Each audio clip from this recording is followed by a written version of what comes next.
La psychocybernétique. Le mot a l'air un peu compliqué, mais l'idée derrière est incroyablement puissante. C'est une clé pour comprendre comment on fonctionne. Pensez-y, psycho pour l'esprit et cybernétique pour l'art de piloter. C'est donc l'art de se piloter soi-même. Et tout commence avec une question que, franchement, tout le monde s'est déjà posée. Pourquoi est-ce que parfois, même avec toute la volonté du monde, ça ne marche pas? On se fixe un but, on y met toute son énergie, on fait des efforts, et pourtant, on se retrouve bloqué au même point. C'est hyper frustrant, n'est-ce pas? Eh bien, la psychocybernétique nous donne une piste assez surprenante. Le vrai problème, ce n'est pas le manque de volonté, ni même le manque de talent. Non, c'est autre chose.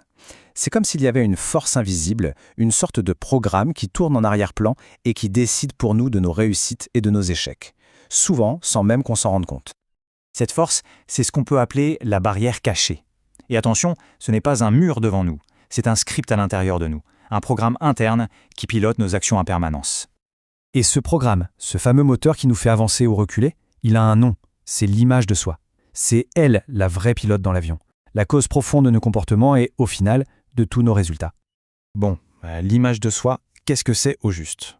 En gros, c'est l'ensemble de nos croyances les plus profondes sur qui on est, et surtout sur ce dont on est capable. C'est le plan de construction de notre vie, la carte mentale qui nous dit « ça, c'est possible pour toi », et ça, oublie, ce n'est pas dans tes cordes. Et là, on voit bien la puissance du truc. Si notre programme interne dit « je suis nul pour parler en public », qu'est-ce qui se passe? Le trac monte, on perd ses mots, on cherche à fuir. Notre système fait tout pour valider cette croyance. Maintenant, imaginez le contraire. Si le programme c'est « je suis un orateur confiant et percutant », eh bien tout le reste suit. Les gestes, la voix, le comportement s'alignent. Il ne fait que suivre la croyance, jamais l'inverse. Ok, maintenant qu'on a saisi ça, voyons un peu la mécanique derrière. Parce que c'est là que ça devient fascinant. Notre esprit n'est pas notre ennemi, loin de là. C'est une machine surpuissante conçue pour une seule chose, atteindre des objectifs. Le tout, c'est de lui donner la bonne cible. L'image parfaite pour ça, c'est celle du missile autoguidé.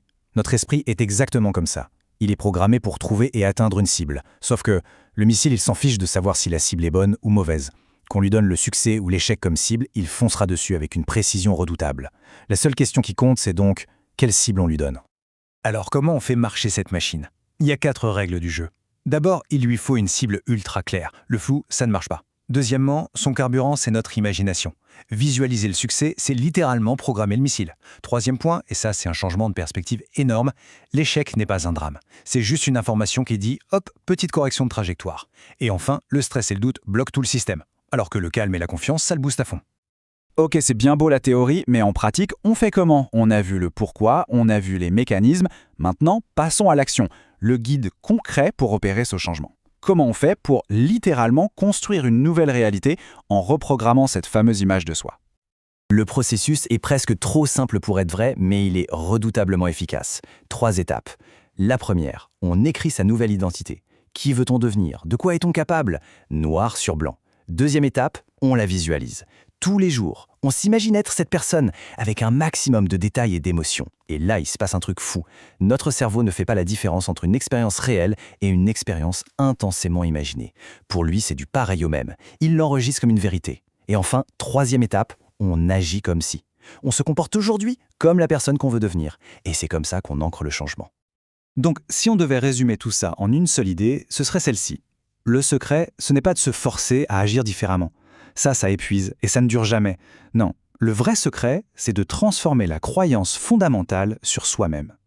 Une fois que l'image de soi est modifiée, le comportement s'ajuste tout seul, automatiquement. Et tout ça, ça nous amène à une pensée finale. Si notre image de soi est le plan directeur de notre vie et qu'on a le pouvoir de le redessiner, alors la vraie question n'est plus « est-ce que je peux changer ?»